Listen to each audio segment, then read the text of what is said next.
জয় কৃষ্ণকালী মায়ের জয়। একবার বেদি থেকে নামিয়ে নে। হ্যাঁ মারে মালা পরাস না আমাকে। মা মা সুন্দর একটা নিজের হাতে মালা করেছেন। এই মা অনেক থাক মা, প্রণাম করো না মা। ওই দুটো একই শাড়ি একই দিন আপনারা তিনজনে করবেন। ঠিক আছে মা। আমি জয় কৃষ্ণকালী মায়ের জয়। এই মা অনেক উপকার পেয়েছে, মা এসেই বলেছে। বলো মা, তুমি কি উপকার পেয়েছো? আমার হাঁটু ব্যথা, কোমরের পেটে প্রবলেম। কোথা থেকে আসছো মা? আমি চকলেট থেকে আসছি। মা কি খবর পেলে? আমি ইউটিউব থেকে পেয়েছি। আমার একদিন রাতে হঠাৎ 2টোর সময় খুব পেটে মানে হাত বোলাচ্ছে, বলছি যে একটা ভিডিও দেখলাম যে এক ভক্ত বলেছিলেন যে তার বোমাকে এরকম টিউমার নাকি একটা পেটে বেরিয়ে গেল। তো তারপরে আমি এরকম ঠাকুরের নাম করে হাত বোলাচ্ছি, হঠাৎ করে পেটে ব্যথা উঠলো। রাত তখন 2টো বাজে। তখন আমি গেলাম বাথরুমে, দিয়ে তারপরে আমার মানে রক্ত শুদ্ধ কিছু একটা বেরিয়ে গেল, 2বার বেরোলো। তারপরে আমার ছেলে, আমি এত জোরে জোরে মায়ের নাম করছি, আমার ছেলের ঘুম ভেঙে গেছে। ছেলে পাশে ধরেছিল, বলছে মা তোমাকে আমি ওলা ঢাকিয়ে হসপিটালে নিয়ে যাবো। আমি তো কিছু করতে হবে না, আমি আরেকটু ঠাকুরের নাম জপ করি, যদি কিছু না হয় তাহলে দিয়ে দেবো। ঠিক খানিক্ষণ পরে আমার মনে হচ্ছে শরীর থেকে একটা পাথর নেমে গেল, সেইটা আমার পুরো পেট ভালো। বুঝতে পারছো মা? দেখো মা, কিছু কথা বলি। আমি জানি যে আমি জনকল্যাণে নেমে গেছি। অনেকে অনেক খারাপ কমেন্ট করছেন, অনেকে অনেকজনা খারাপ কমেন্ট করছেন। কারা খারাপ কমেন্টগুলো করছেন না, যারা সত্যি সত্যি বিজনেস করেন তারাই কিন্তু খারাপ কমেন্টগুলো করছেন। কেননা অনেক ভক্তরা জেনে গেছেন যে মঙ্গলা মা কিন্তু গেলে কিন্তু কিছু লাগে না, টাকা পয়সা কিচ্ছু লাগে না। আমাকে 10 টাকা দক্ষিণা দিল, আমি তার জন্য পুজো করি ত্রিশূল ধরি। আর যে আমাকে 100 টাকা দেয় তার জন্যও পুজো করি। অনেক ভক্তরা দেখেছেন দক্ষিণা দিতেও ভুলে যায়, আমার মনে থাকে না, আমি দেখি না কে কী দিল। তারপরে যখন ভক্ত এসে বলেন মা আমি দক্ষিণা দিতে ভুলে গেছি, আবার এসেছি। তাই আমি ভাবি ওষুধের জন্য আমি তো ত্রিশূল ছাড়তে পারি না। আজকে বামা কাপাকেও অনেক কটু কথা শুনতে হয়েছে, পরমহংসদেবকেও কটু কথা শুনতে হয়েছেন। যারাই মায়ের পরম ভক্ত সন্তান তাদেরকে অনেক কটু কথা শুনতে হয়। আমি জানি অনেকে অনেক, কালকে যেমন আমি একটা ভিডিও পোস্ট করেছিলাম, সকালে ভিডিও পোস্ট লিখেছে অনেক কথা। আচ্ছা বলুন তো আপনার সাথে মায়ের কী কথা হয়? তারপরে ওইটাকে ট্রোল করেছে। তারপরে আমার ভক্তরা যে যা উপকার পেচ্ছে তারা ট্রোল করে বলছে। তারপরে আরও অনেক কিছু লিখেছে যে আমাকে নাকি আমি স্বয়ং দেবী ভাবি নিজেকে আমি। অনেকজন অনেক কিছু লিখছেন। আমি তো কাউকে কোনো ভক্তকে বলিনি যে তোমরা আমাকে মালা পরাও। বামা খাপাকে কি বলতে হয়েছিল তুমি বামা খাপা হবে? বামা খাপা তো নিজের জায়গাটা নিজে ঠিক করে নিয়েছিলেন। তাই আমি বড় হব বা আমি ভক্তদের শিখিয়ে দিই না যে তোরা স্নান করে এসে গঙ্গা স্নান করে এসে আমার চরণ দিবি। আমি এই মাকে কখনো শিখিয়ে দিইনি যে মালা গেতে নিয়ে এসে আমাকে তবে কি আমি তোমাকে শিখিয়ে দিয়েছি? গন্ধ পেয়েছি, মায়ের গায়ে গন্ধ পেয়েছি। ভক্তরা কিন্তু নিজেরাই জেনে গেছেন, সম্মান কিন্তু ভক্তরাই দেন, কখনই নিজে থেকে জোর করে হয় না। কয়েকদিন আগেও কিন্তু এক ভক্ত মা ছলযাত্রী করে মায়ের মন্দিরে এসেছিলেন, বলেছিলেন এই ত্রিশূলটা ভাগ তুমি আর আমি নেব মা, আমি সেবা করব। তাই অনেক যে কটু কথা যারা বলছেন মাকে, আমি যদি ত্রিশূল ছেড়ে দিই তাহলে আমার মতো বোকা হয়তো পৃথিবীতে আর কেউ নেই।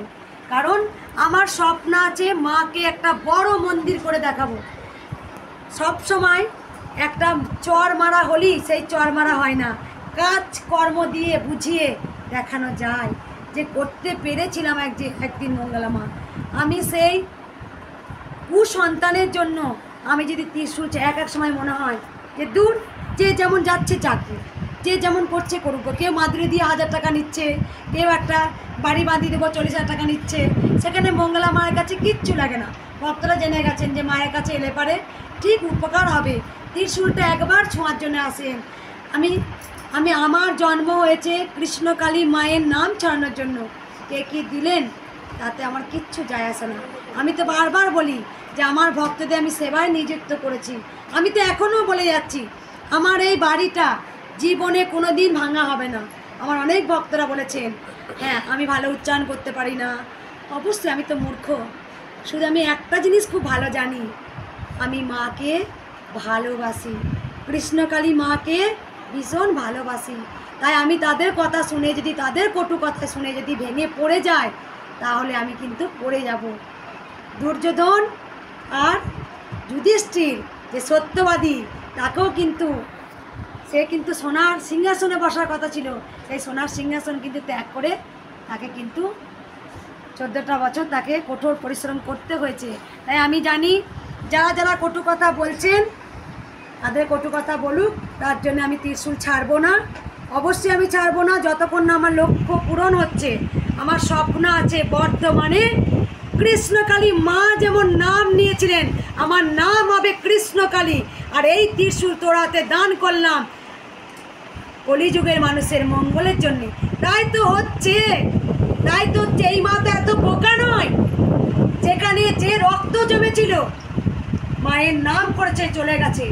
যে বিহারে ডাক্তার আসছে নিশ্চয়ই সে কোনো বোকা নয়। মায়ের মন্দিরে যে বড় সাহেব ছোট সাহেবরা মন্দিরে আসেন তারাও কিন্তু কেউ বোকা নয়। যারা দেশ রক্ষাকর্তা আর্মি তারাও আসছেন, তারা কিন্তু কোনো বোকাও নয়, তারা কিন্তু ঠিক মায়ের আশীর্বাদ নিতে আসছেন। যে আর্মি পুলিশ আমাকে ফোন করে বলেন মা আমি মায়ের 2 লক্ষ বার মায়ের নাম জপ করেছি, আমি বিপদে পড়েছি, বিপদ থেকে আমি ঠিক রক্ষা হয়ে গেছি। তাই এখনকার মানুষ বোকা নয়, তারা ভালোবাসা বোঝে। কোথায় ভালোবাসা পাবো, তাদের দুঃখের কথা কাকে বলবো। এমন এমন ভক্ত আছেন যারা মঙ্গলা মায়ের কাছে কেঁদে শান্তি হন, শান্তি পান। আর এত তাড়াতাড়ি কৃষ্ণকালী মায়ের নাম চড়া গেল। মাত্র আমি ইউটিউবে 4 মাস ভিডিও দিচ্ছি, 4 মাস থেকে 5 মাস, তার মধ্যে 2 মাস আমি মায়ের নাম জপ করেছি। আর 2 মাসের মধ্যে আর এই ভিডিও ছাড়াটাও কিন্তু মায়ের কাছে যে চোখের লীলা, প্রথম মাকে অনেক অনুরোধ করেছিলাম চোখের লীলাটা তুই মা দেখা, তুই যে আছিস আমি বিশ্বাস করি, আর ভক্তরা কী করে বিশ্বাস করবে তুই আছিস। সেই জন্যই আজকে কোনো কটু কথায় আমি ত্রিশূল ছাড়ছি না, ছাড়বো না। অনাথ আমার কত অনাথ আছে, কত দুস্থ আছে, যারা টাকার জন্য ভালো বিদেশে ডাক্তার দেখাতে পারে না, তারা এসে মায়ের চরণে ফেলে দেয়, মা ঠিক কাজ করে দেয়। 18 বছরে এক মেয়ে এসেছিলো, দেখেছিলে মা, ছায়া ছিল, তার 2 মাস 1 মাস আগে এসেছিলো, দিন 15 আগে আমি ত্রিশূল ছুঁয়েছি। সেই মেয়ে গোটা স্টেশন তার মা নিজে বলেছে, আমি ভাবিনি আমার মেয়ে হাঁটতে পারবে। একটা কালকে ছোট্ট বাচ্চা এসেছিলো, টিউমার হয়েছিল, সেই টিউমার আমি যা মন্ত্রপুত করেছিলাম সেই মেয়েও ভালো হয়েছে। মা ছিলেন, মা আছেন, মা থাকবেন। আজকে মন্দিরের জন্য কাঁদতে হতো না, হয়তো অবশ্যই মায়ের মন্দির হবে, আমি জানি মায়ের মন্দির হবে। আমি এমনভাবে ভক্তদের সেবা করে যাব নিঃস্বার্থভাবে। মা আমাকে বলেছিল কোনোদিন কারো কাছে তুই 1 টাকা চাইবি না। তাই যত ভক্তদের উপকার হোক আমি কারো কাছে কোনো টাকা পয়সা নেই। আপনারাই বলুন না, কোনো নাম লেখাতে পয়সা লেগেছে? বা এখানে আসতে হলে আমরা যা খুশি দেন তো দক্ষিণা। কোনো সময় কেউ বলেছে মায়ের এত টাকা দক্ষিণা লাগবে? কোনোদিন আমার পড়া কেউ কোনোদিন আমার জানে ভক্তরা মায়ের কাছে গেলে শান্তি। তাই আজ ভক্তরা যে যা খুশি করে তার মনস্কামনা পূর্ণ হয়েছে। নিশ্চয়ই মায়ের ডাক্তার দেখাতে ভালো টাকা খরচা হতো তো, কিন্তু আমি মাকে কোনদিন বলছি মা মায়ের নাম যত ভালো এত টাকা দাও না। মা আমাকে খুশি করে বলেছে মা তোমাদের 3 মায়ের 3 শাড়ি আনলাম, পরবে মা। এটাই ভালোবাসা মা, এটাই ভালোবাসা। তাই মাকে বলি মা আমাকে ধৈর্য শক্তি দে, সহ্য শক্তি দে, কোনো কটু কথায় আমি যেন কানে না বলি, আমি যেন যেমন নিঃস্বার্থভাবে ভক্তদের করে যাচ্ছি করব। কমেন্টগুলো কারা করেন জানেন? আমি জানি মঙ্গলাকে আজকে টার্গেট নিয়েছে, অনেক ভক্ত আমাকে মেসেজ করে লিখেছে মা তুমি সাবধানে থাকবে, কিন্তু মা তোমার প্রতি রিস হয়ে যাচ্ছে, কারণ তুমি নিঃস্বার্থ ভক্ত করে যাচ্ছ। কারণ তাদের তাবিজ বিক্রি হচ্ছে না, কারণ ফুকফাক করে সর্ষে পুরা, তেল পুরা, জল পুরা দিয়ে 5,000 টাকা ইনকাম করতে পারছে না। আজকে বড় বড় জায়গায় মাকে নিয়ে যারা ব্যবসা করছিল তাদের আজকে মন্দির ফাঁকা। আজকে কৃষ্ণকালী মায়ের মন্দিরে 6,000 7,000 ভক্ত কেন হয়? তার কারণ জেনে গেছে মঙ্গলা মায়ের কাছে পেলে ভালোবাসা পাবো, আর সত্যি কাজ হচ্ছে, সত্যি আমরা কাজ পাবো। কারণ কেউ খালি হাতে এলে খারাপ কমেন্ট কারা করে? কারা? যখন তাদের কিছু যখন পূর্ণ হয় না তখন মাকে তো স্বার্থের জন্য তারা কিন্তু খারাপ কমেন্ট করেন, স্বার্থের জন্য করেন, কারণ তাদের ব্যবসা ডাউন হয়ে যাচ্ছে, তারা আর কিছু বিক্রি করতে পারছে না। মঙ্গলা মায়ের কাছে 10 টাকা দিচ্ছে, মঙ্গলা মায়ের কাছে 5 টাকা কয়েন ভাঙিয়ে 1 টাকা দক্ষিণা দিয়ে মায়ের মনস্কামনা পূর্ণ হচ্ছে। তাই খারাপ কমেন্ট কারা করে? যাদের লস হয়ে যাচ্ছে। আর কৃষ্ণকালী মা কিন্তু অজরে ভালোবাসা দিচ্ছে। আমি জানি ভক্তদের হচ্ছে, আরও হবে। শুধু মাকে বলি ধৈর্য শক্তি দাও আর সহ্য দাও, আমি যেন ভক্তদের নিঃস্বার্থভাবে করে যাই। দাও তোমরা উলুধ্বনি। আর একটা আমি কোশ্চেন করবো, আর একটা আমি কোশ্চেন করবো। যখন আমি খারাপ কমেন্ট দেখি না, তখন আমি সত্যি আজকেও আমি খুব ভাত খেতে খারাপ কমেন্ট দেখলাম, যে তখনই শুনলাম একটা জিনিস, যেটা হচ্ছে লাইফ ইন্স্যুরেন্স। লাইফ ইন্স্যুরেন্সে আমি ব্রাঞ্চ ম্যানেজার ছিলাম। অনেকে লিখেছেন চিট ফান্ড, সের তার মতো মূর্খ মনে হয় পৃথিবীতে আর নেই। লাইফ ইন্স্যুরেন্স হচ্ছে চিট ফান্ড নয়, সারদা প্যান কার্ড ওইগুলো চিট ফান্ড। লাইফ ইন্স্যুরেন্স পরিবারটাকে সুরক্ষিত রাখা। হ্যাঁ, টানটায় অনেক বছর, যেহেতু আমি ব্রাঞ্চ ম্যানেজার ছিলাম লাইফ ইন্স্যুরেন্সে। লাইফ ইন্স্যুরেন্স এমন, একটা গাড়ি কিনলেও তার ইন্স্যুরেন্স করতে হয়। আর ইন্স্যুরেন্স করতে মানে হলো, যদি আমি বাইক কিনি তাহলে তার মাথায় একটা হেলমেট কিনতে হয়। সেই জন্যে প্রত্যেকটা পরিবারে কিন্তু লাইফ ইন্স্যুরেন্স দরকার আছে। কার কখন বিপদ হবে, কার গাড়ি অ্যাক্সিডেন্টে মৃত্যু হবে, যদি মৃত্যু হয় তাহলে তার পরিবারটা অনেক গুণ টাকা পায়, বাচ্চাদের কাছে কারোর কাছে হাত পাততে হয় না। এই সে জানে না, আর তার মনে হয় ব্যবসায় লস হচ্ছে। কোনো আমি চিট ফান্ডে ছিলাম না, আমি ছিলাম লাইফ ইন্স্যুরেন্সে ব্রাঞ্চ ম্যানেজার ছিলাম। দ্বিতীয়ত কথা, আমি কিছুদিন পর যখন লাইফ ইন্স্যুরেন্স জব ছাড়ি, মায়ের জন্য মা আমাকে বলেছিল যে আমার সেবা হচ্ছে না, তুই জব ছেড়ে দে।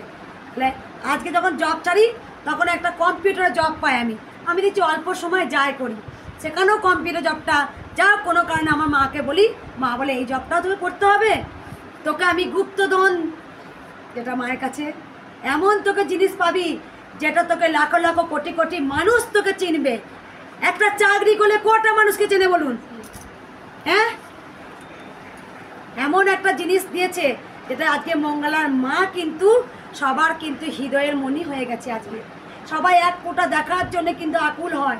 যখন কারো ফোন আসে না দেশ বিদেশ থেকে, আমি ফোন কাউটা এখন ধরতে পারি না, যখন ধরি এত অজরে কাঁদে না, বলে মা তুমি, তোমার গলা।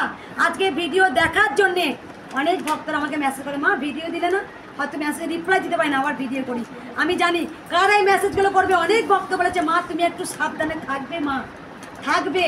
আজকে লস হচ্ছে জানি, যারা মানুষের বিপদে পড়ে সুযোগ সন্ধানীভাবে মাদুলি তাবিজ কবচ এটা সেটা দিয়ে তাদের আজকে লস হচ্ছে। সেই জন্য তো মঙ্গলাকে টার্গেট দিয়েছে যে ওকে বসাতে হবে। চার হাতে যদি মায়ের আশীর্বাদ থাকে, দেখবো কেমন করে আমাকে বসায়। যেখানে শিখরে যাওয়ার, মা আমাকে ঠিক শিখরে পৌঁছে দেবেই। আজকে নিঃস্বার্থভাবে ভক্তদের করে যাচ্ছি। আজকে যারা কোটি কোটি টাকা নেই ডাক্তার দেখানো, মায়ের কাছে এসে নিমেষের মধ্যে ভালো হচ্ছে। সব সময় মায়ের কাছে প্রার্থনা করি আপনারা সবাই ভালো থাকুন, সুস্থ থাকুন। একদিন মায়ের মন্দির হবেই আমি জানি। আর যেদিন মন্দির হবে সেদিন যারা আঙুল ছুঁড়েছিল তাদেরকে মুখ থুবড়ে একদিন করতেই হবে। এইটা একদিন মায়ের কৃষ্ণকালী মায়ের মন্দির বর্ধমানে জয় জয়কার হবে। তাই একদিন দেখবেন এমন দিন আসবে, হয়তো মঙ্গলাকে আর মাকে হয়তো পাবেন না। আমি এটা জানি, একদিন হয়তো আমার সঙ্গে মায়ের সঙ্গে ঘুরতে থাকতে হবে, মায়ের ধ্যান সাধনা করতে হবে। অবশ্যই আমি করব, আমি জানি। তবু আমার লক্ষ্য আছে, আমার যারা অনাথ দুস্থ যতদিন পারি আমি পাশে দাঁড়াই, তাদের উপকার করে যাই। সবাই একবার বলুন জয় জয়। ভুবন ভরানো হাসি দিয়ে মায়ের আশিস নিয়ে আগিয়ে যাব, মায়ের আশিস নিয়ে এগিয়ে যাব। যখন মাছে একদিন সব হবে, মায়ের মন্দির হবে দুস্থদের পাশে, আমি যে দাঁড়াবো, সকল ভক্তদের পাশে আমি দাঁড়াবো, সকল ভক্তের পাশে আমি করবো।